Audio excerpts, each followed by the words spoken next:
Hi, you're listening to the Partners in Caregiving podcast, a platform where fears of getting older are dispelled through knowledge and education. These discussions are for current and future caregivers and for anybody who plans on getting old and needs info on how to navigate through the myths, the system, and the challenges relating to aging. Here are your hosts, Dr. Terry Melvin and Brooke Ross. The idea is to create a platform and a place where caregivers and experts and physicians and seniors can come together to talk about the different challenges and exciting opportunities that come with, gaining some seniority in this world. And so I'm Terry Melvin, and that was Brooke Ross. She's an LCSW.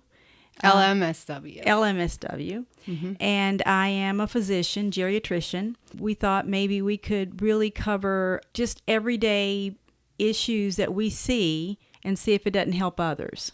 With both of our experience, lots of funny stories, lots of great ideas from caregivers, lots of schooling, and different avenues in terms of working with the elderly. I think that we have covered lots of different facilities, home visits, and I think there's not really a lot of discussion about how we navigate this time. Lots of podcasts about raising kids and moving, but not so many about kind of navigating this really, exciting time of life. How do we help our loved ones? How do we help our neighbors?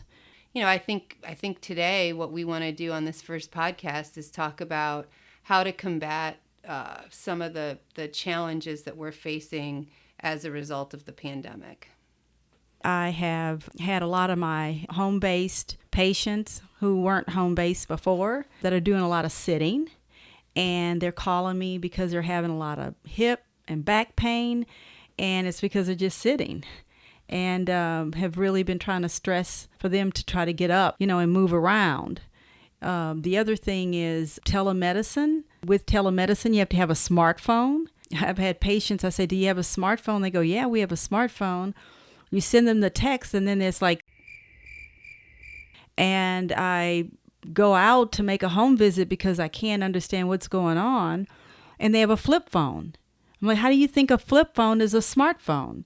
They said, because I can go to the dining room with it and I can still get my phone calls. Hello. How are you? Fine. Oh, it's you. I didn't expect you. Quiet! Get out!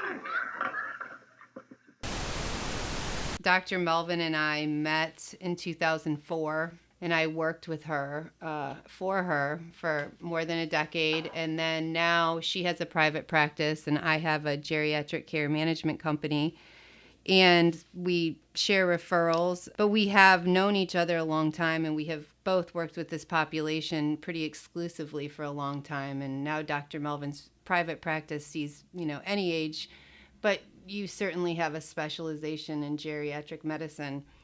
And I think what we know from all of our experience and work is that keeping seniors engaged is the number one predictor of overall health and longevity. Yeah, it's taken me such a long time to get a lot of the patients I have connected with, the YMCA and the community outreach so that they weren't home alone, that they got out, that they got their exercise.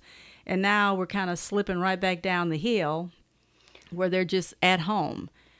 Yeah, and even family members, it feels so risky for some of them. They'd hate to be responsible for bringing COVID into their families' homes. And so I just think, that is the biggest challenge that I've seen is, one of my things that I sort of base every decision regarding any client I have is how is this going to impact their quality of life? What are going to be the intended and unintended consequences? And I think this isolation issue is really decreasing a lot of our seniors' quality of life. So, I've had some patients that they have dementia, and they just don't understand why are you on the other side of the window, and why can't you be here?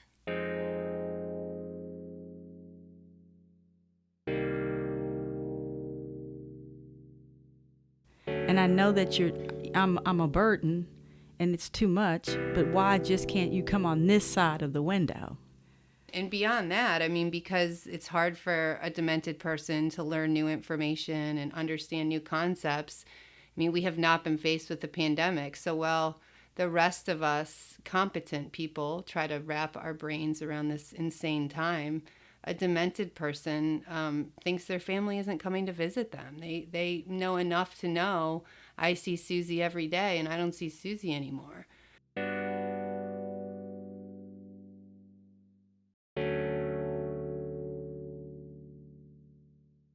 And so I think that's been a really hard message to manage. And, I think today what we want to do on this first podcast is talk about how to combat some of the challenges that we're facing as a result of the pandemic.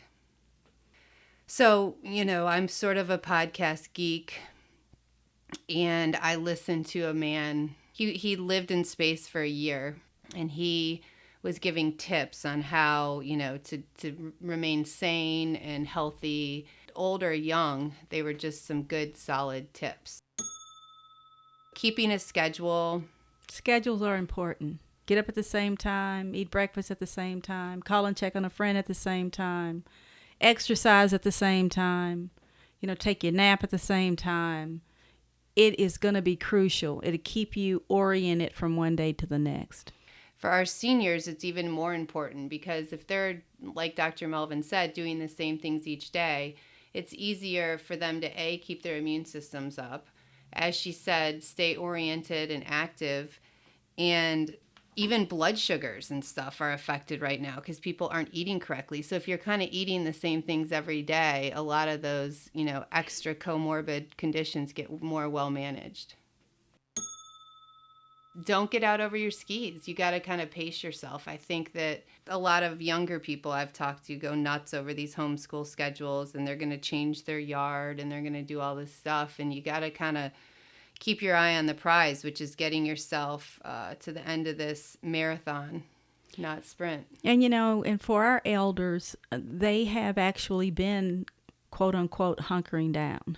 They have been, a lot of them, isolated to their homes. They may get out 2-3 times a week. So I think it's important for family members to make sure that they are calling them about the same time every day. And then on those days that they were going to be getting out for like hairdressing appointments, groceries, nails, that maybe you have somebody else that call them. And then maybe have them talk about some of the things that happens when they go out to get their hair done. I think just on that schedule and consistency is going to be important. Yeah, that's a good idea to kind of prompt them on the things that they used to be doing. Because, the ultimate goal is for us all to be doing these things again. So I think one of the things that this astronaut said is that you really, during this time, need to view your neighbors, caregivers, physician as your crew. I mean, he was talking to NASA each day and reporting things, and he really felt that those conversations gave him a sense of purpose. And he kind of created a feeling that I've got a crew, even though he was alone and he didn't see them. He knew he had this team of people that were looking out for him. Like Dr. Melvin said, if you're checking in, you're kind of reassuring these people, hey, we see you. The people that call in and check on them, you're part of their lives. You're part of the crew, and they are going to depend on you. I have a family where the son calls his mom every morning and every night.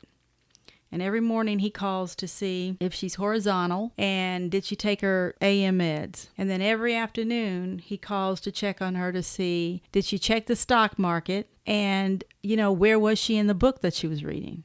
And that's something she looked forward to because it's a consistency. That's part of her crew. Yeah, no, that's nice to, and I think even some of these clients will say, oh, my daughter keeps calling me, or I'm so tired of these people on this phone.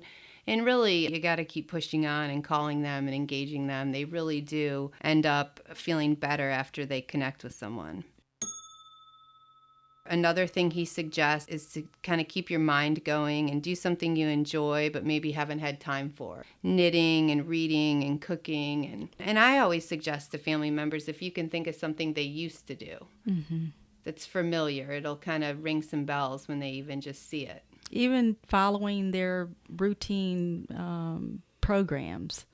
A lot of them like to do the Wheel of Fortune and Family Feud. Actually, you look at that program the same time they look at the program, and y'all are on the phone together. And so it's like you're there with them, not physically, but you're there with them. And I think that that's important too, because you have stimulation of conversations that go on. The social worker in me has to mention that we need to meet these people where they are. So you may have a fantastic Skype setup that they're just not comfortable using. And so if they just want a regular old-fashioned audio call, just go ahead and connect that way. They asked this guy what really impacted your mood the most up there, and he said that music was a huge part of how he got through each day, and he could kind of impact how he felt just by listening to a certain type of music. Sometimes it would make him feel more relaxed or more connected, and that's always good with dementia patients. I think that's a really important thing about the music. I remember breaking up with this guy once. I mean, it's like my heart was going to be broken. I was like, okay, you really don't have time for this. And I remember playing music like the whole evening, the whole weekend. And when Monday came around, it was time for me to get back to the hospital. I thought, I'm done, I'm good. But that music just helped soothe me, and it helped me get through it. And so I think music does a lot more than we give it credit for. I think we've all seen those videos that have gone viral of people that have dementia, and you play Frank Sinatra or something, and they start singing along, and they haven't talked in 2 years or something. He said to focus on your mindset. You need to kind of keep reminding yourself that this isn't forever. This is my life now, and it's not my reality. But that's kind of hard for our geriatric patients. And I think we can help them do that when we touch base. We can help them do that. And they might not even go to that place if they're feeling connected. I think the last thing is just we need to use this time to really strengthen some of these relationships. I think that there's always a silver lining, and it's our job to identify that. Even though we're going to have to be creative in how we do it, I think that despite the isolation, you can use this time to still connect extra with our seniors. And at some point, I'm going to go out on the limb here. If you know that you've been pretty healthy, you've not been sick, you're washing your hands, at the end of the day, we're humans. And humans need human connection. And so even if you took and met them outside in the driveway, or, went into the house and maybe, didn't hug or anything, but were just there present, will make a huge difference. Because the isolation it's very difficult. It is. The thing that we can take from this experience is a lot of what we've talked about is exactly what we all need to be doing. It's not just our seniors. Mm-hmm. There's lots of times that we think our seniors need something extra, and usually we need it too. I think extra connection, extra engagement, extra attention to nutrition. I mean, all the things that our seniors need, I think our whole population would benefit from. So I think kind of moving forward, some topics that we will be covering is how do you handle a family member where you're not really sure may or may not have dementia? Or how do you handle when they're driving and we're concerned that they're driving? How do you handle when they're living in this home and they've been falling and they're resistant to moving? How do you go about getting a power of attorney in place? What is the difference between competency and capacity? What is a healthcare directive? Yeah, also just the caregiver piece. I think that we're trying to create a platform for caregivers to not only gain information, but we want to hear from you about things that you want covered or questions you have. One of the most profound experiences I've ever had is doing a caregiver support group and kind of realizing what I didn't know. Mm-hmm. Usually caregivers are most effective helpers to other caregivers. One guy told me it's one thing to watch the bullfight and it's another thing to be in the bullpen. And so I think to have some guests on that have been in the bullpen and then, of course, the helpers. Yeah, and the important thing is to know that you're not out there alone. I had a son recently who lives 2 hours from his mother, and the mother had been so resistant to moving, and she really doesn't need to be alone. He absolutely felt that he was handling this all by himself. We're out there to say, hey, there is help out there, and there is knowledge about how to go about approaching this.